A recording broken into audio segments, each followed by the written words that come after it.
Welcome to KRR kitchen. இன்றைக்கி நம்ம கிச்சனில் நல்ல ஒரு அருமையான பணியார ரெசிபி தான் பார்க்க போகிறோம். இன்றைக்கி நம்ம செட்டிநாடு ஸ்பெஷல் பால் பணியாரம் எப்படி செய்கிறது தான் பார்க்க போகிறோங்க. இந்த பணியாரம் பார்த்திங்கன்னா நல்லா தேங்காய் பாலில் ஊற வச்சு அதை ஃப்ரிட்ஜில் வச்சு நல்லா சில்லுன்னு சாப்பிடும் போது டேஸ்ட்டு அவ்வளோ ஒரு அருமையாக இருக்கும். குழந்தைங்களுக்கெல்லாம் ரொம்பவே பிடிக்குங்க. இந்த பால் பணியாரம் எப்படி செய்கிறதுன்னு நம்ம வீடியோக்குள்ளே போய் பார்ப்போம். அதுக்கு முன்னாடி நம்ம சேனலை இப்போ தான் ஃபஸ்ட் டைம் பார்க்குறீங்கன்னா சப்ஸ்கிரைப் பண்ணி வச்சுக்கோங்க. கூடவே பெல் சிம்பிள் ப்ரெஸ் பண்ணி ஆளுங்கிற ஆப்ஷனையும் ப்ரெஸ் பண்ணி வச்சுக்கோங்க. அப்போ தான் நான் போகிற வீடியோஸ் எல்லாம் உங்களுக்கு தொடர்ந்து நோட்டிஃபிகேஷனில் உடனுக்குடனே கிடச்சிட்டு இருக்கும். இப்போ வாங்க இந்த செட்டிநாடு ஸ்பெஷல் பால் பணியாரம் எப்படி செய்கிறதுன்னு பார்த்துடலாம்.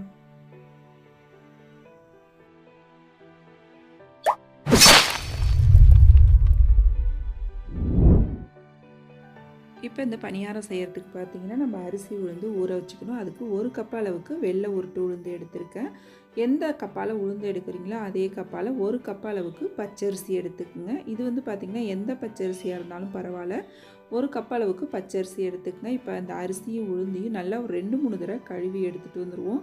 நல்ல தண்ணி ஊற்றி நல்லா ஒரு 4 மணி நேரங்கிட்ட ஊற வச்சு எடுத்துக்குவோம். நல்லா குறைஞ்சது ஒரு 4 மணி நேரம் ஊற வச்சுக்குங்க.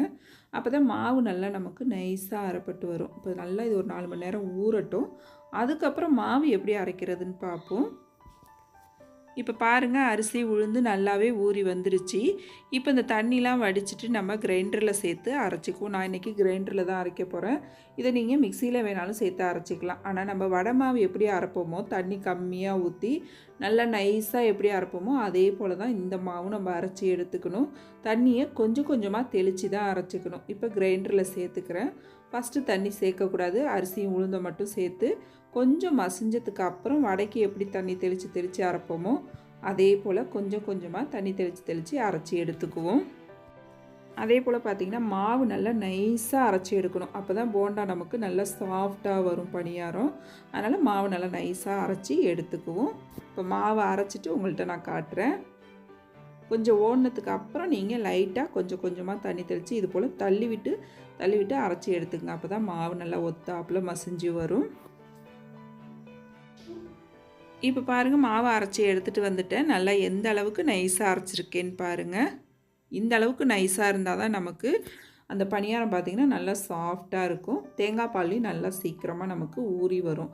இப்போ இந்த மாவு ஒரு ஓரமாக இருக்கட்டும். இது பார்த்திங்கன்னா நம்ம தேங்காய் பால் எடுக்கிறதுக்காக தண்ணி சூடு பண்ணுறதுக்கு நல்லா கை பொறுக்கிற சூட்டுக்கு லேசான வெதுவெதுப்பான தண்ணி சேர்த்து நம்ம தேங்காய் பால் எடுத்தோம் அப்படின்னாக்கா தேங்காய் பால் திக்காக இருக்கும், பால் நமக்கு நிறையா இருக்கும். அதனால் வெதுவெதுப்பான தண்ணி சேர்த்து தேங்காய் பால் எடுத்துக்குவோம்.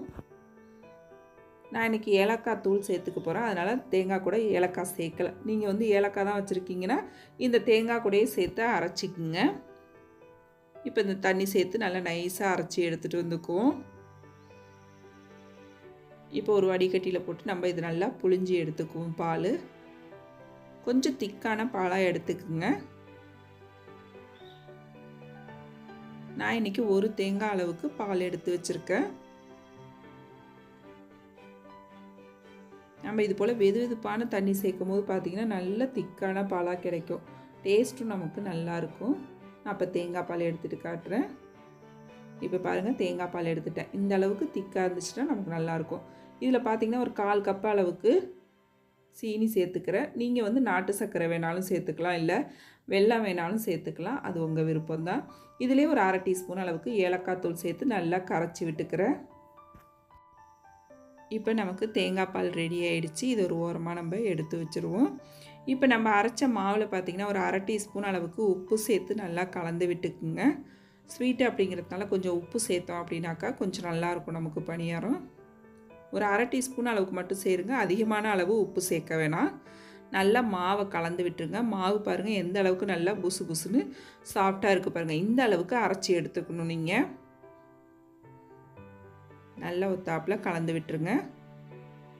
மாவு பாருங்கள் அப்படி எடுத்து போட்டோம் அப்படின்னாக்கா உருண்டை போகிறதுக்கு ஈஸியாக இருக்கணும் நமக்கு.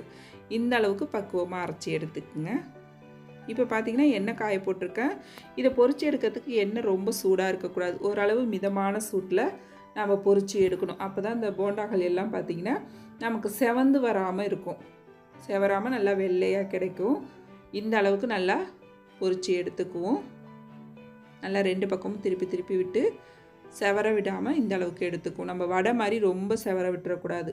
சாஃப்டான பக்குவத்துக்கே வேக வச்சு எடுத்துக்கணும். இப்போ இதே போல் எல்லா மாவையும் நம்ம பொரித்து எடுத்துக்குவோம். கையை வந்து தண்ணியில் நனைச்சிக்கிட்டு இது போல் கொஞ்சம் கொஞ்சமாக மாவு எடுத்து கிள்ளி கிள்ளி விட்டிங்கன்னா நமக்கு அழகாக போடுறதுக்கு வரும். இதே போல் எல்லா மாவையும் பொரித்து எடுத்துக்குவோம்.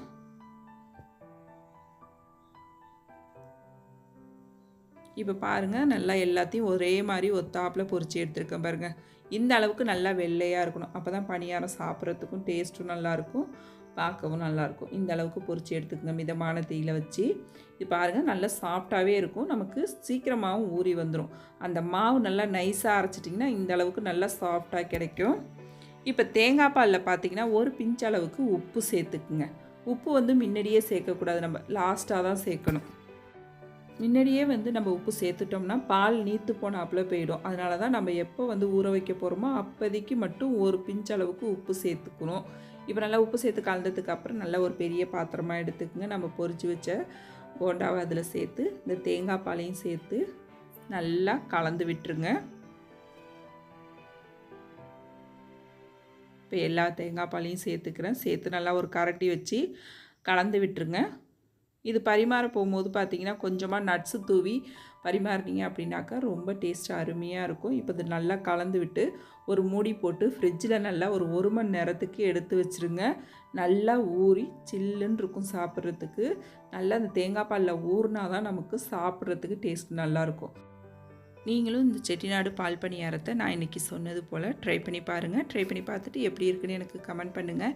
என்னோட ரெசிபி பிடிச்சிருந்ததுன்னா லைக் பண்ணுங்கள், ஷேர் பண்ணுங்கள். மறக்காமல் நம்ம KRR கிச்சனை சப்ஸ்கிரைப் பண்ணி வச்சுக்கோங்க. நாளைக்கு வேறொரு ரெசிபியோடு சந்திப்போம். தேங்க்ஸ் ஃபார் வாட்சிங்.